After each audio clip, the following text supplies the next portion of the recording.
What's good everyone, it's Steve from Sneaker Tech Talk, back with another video today. For today's video, we will be taking a look at the newly released Air Jordan 11 Low in this classic black and red colorway. Alright, before we take a look at the shoes, really quickly, as far as the box goes, this is an OG inspired Nike / Jordan box. As you can see on the inside, you do have that carbon fiber paper, and the size tag label does read Air Jordan 11 Retro Low in black, varsity red, and white, and I did get these in a US size 10.5, but without further ado, let's take a look at the shoes.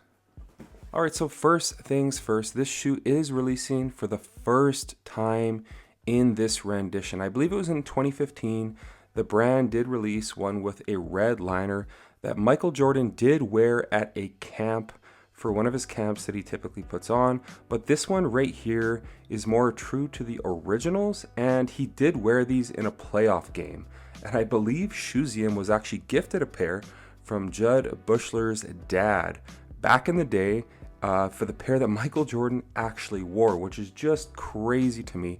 But here we are in 2025, nearly 30 years later, and we are getting it for the first time with the OG specs. But I'm definitely excited to talk about these, the good, bad, and ugly. But without further ado, let's take a look at the Air Jordan 11 Lows in the black and red colorway. Alright, so first things first, I do want to get some of the ugly out of the way as far as the pairs that I picked up. Now, as you can see right here on the left shoe, the patent leather right here does dip pretty low. Now, in recent memory, Jordan Brand has went back to the higher cut patent leather, but with this specific pair right here, it is a lot lower right here. I will grab one of my right shoes from my second pair just to kind of give you guys a quick look, but it is a lot higher right here on the right shoe versus the lower look here on the left. So it's unfortunate. I did order a few more pairs, 2 more from Foot Locker and 2 more from Nike, because I'm going to match up the kind of perfect pairs and send back the other 3 or 4 pairs so I can keep a double up. But it is very annoying that the brand is still making a ton of mistakes, especially for the retail price point that these are going for now, which is absolutely absurd. 190 USD is just criminal as far as I'm concerned, as far as the price point for a low top Air Jordan 11. Back in the day, the mids were 175. Before that, the original release I think was 125, and they kept it the same years later for the first retro in 2001. But it doesn't come without its hiccups as far as the cut of patent leather. I'm gonna throw this shoe back to the side, and I did get a pair. I don't know if it's this one right here. I believe it's on the right shoe. Yeah, there's like a big blotch right here. It almost looks like a glue stain, or like someone took acetone and rubbed it across the patent leather. It's a really faint white strip right here. I'll try and get a picture of it and post it. It's really hard to see with the lights and the black patent leather. But again, it's just super annoying paying the prices that we pay for these shoes to get shoes that are jacked up. But I do want to more so look at this shoe across the board now, as far as why I like it, why I think it's gorgeous, and just the overall tech specs of the Air Jordan 11. So as always, starting with the bottom of the shoe, you do have that red translucent outsole with the heel and forefoot herringbone pods. If you've ever played in an Air Jordan 11, you can still play in them today, and they're fantastic as far as the tech goes, and that is within the bottom of the shoe as well, because the traction on the Jordan 11s is superb. So as far as the traction goes, it gets a 2 thumbs up. I've played in recent retros, old retros, and originals, and they're all amazing on court. If you've played in them, you know what I'm talking about. Moving your way up from that, as far as the cushioning goes, you have a lightweight Phylon midsole. Now again, if you played in the originals or first round of retros in 2001, this Phylon is super soft. It's a lot more firm here today, which is super annoying because that was one of the features of the originals that I love so much. It was super soft and comfortable underfoot. You're not getting that here, but directly under your foot, you do have a full-length air sole unit, which is super comfortable and provides low profile cushioning, good impact protection while keeping you close to the floor up front. And as far as the insole goes in these guys, you are getting that black, cheaper Dream Cell. Not quite polyurethane, but not as cheap as the memory foam. This is decent underfoot, so it will add a little bit of step-in comfort. And you also have that Nike Air on the insole right here as well. And then as far as the materials go on this shoe right here, it's a pretty classic setup for a Jordan 11. You have the patent leather hit kind of running all the way around the shoe. You have the ballistic nylon mesh and some leather hits right at the back of the shoe right here. So more or less a pretty much classic setup for the Air Jordan 11 as far as the materials go. I will grab my 2019 pair to compare it really quickly as far as the materials and overall cut.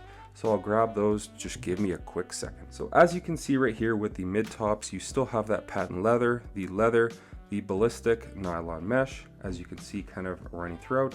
And it's more or less the exact same on the low tops. One thing they did change on these is the padding on the mids. You kind of have these individual cutout, really thick padding right here, cut out all the way down, and you can definitely feel it. That is a true to the original spec and first round of retros, and you're not getting that here on the low tops. It's just kind of one piece of padding all the way down rather than the individual kind of thick cutouts. And you know what I mean if you've had the originals or first round of retros. That is a little bit annoying as you get it here 6 years ago, but not on the new rendition of the low tops. Now, as far as the fit goes with these guys right here, I typically go true to size in Jordans, which is a 10.5 for me. And I did the same with these, and my toe is seated right near the end of the shoe right here. So I would stick to your true to size, whatever size you typically wear in Air Jordan 11s, go with that and you will be good to go with these guys right here. For me, that's a US size 10.5. If you are a wide footer, it does taper in right here. So if you typically go up half a size, do the same in these and you should be good to go. And then as far as the performance goes, if you care about that for the support, you do have an internal TPU heel counter. The patent leather is to add some extra support on those hard lateral cuts. The same goes with that Phylon midsole. At the bottom, you do have that carbon fiber midfoot shank plate, which is true to the original specs. On this pair right here, it is white and black. On the low tops, it's just all kind of blacked out, as you can see right here. And then you do have a pretty wide and stable base here in the forefoot. So this is a pretty supportive basketball shoe across the board. If you've ever played in Air Jordan 11s, you would know that.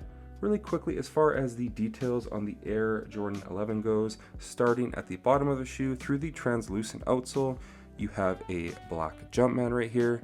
And then right here, you can see that carbon fiber midfoot shank plate, which is exposed right here, and it runs from the heel all the way into the forefoot. You have the red outsole with the black pods, the white Phylon midsole, the black patent leather running around the shoe, that little mini Jumpman, and 23 at the back. And then you also have the Jumpman Jordan here on the tongue. And one thing that they have finally changed is on the tongue, there is no longer that stitch line on the low tops, which is a first retro feature from 2001.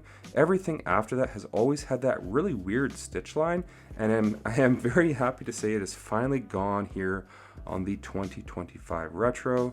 And then as far as the insole goes, you do have that Nike Air insole on the inside of the shoe, but overall the details on this shoe are more or less the exact same as all of the other low top Air Jordan 11s that the brand has released throughout the years.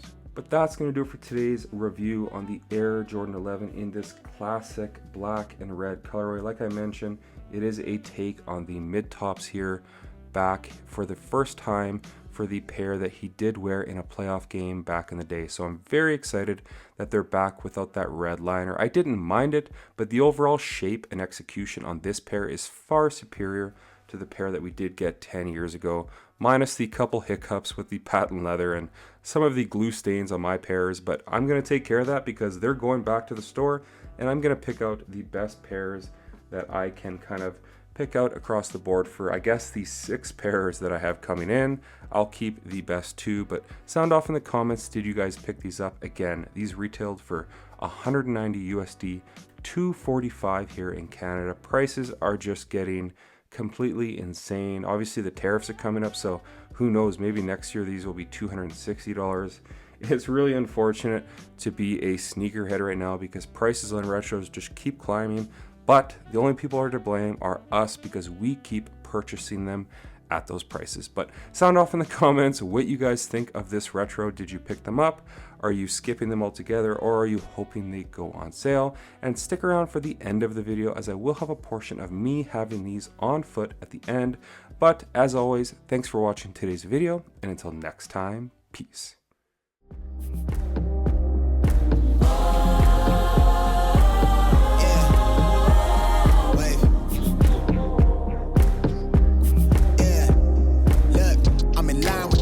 I'm in sync with the earth, 10 toes deep, flower child from the turf. I never switch sides, like even when I die, I'm a ride for the squad, ladder ties in the hearse.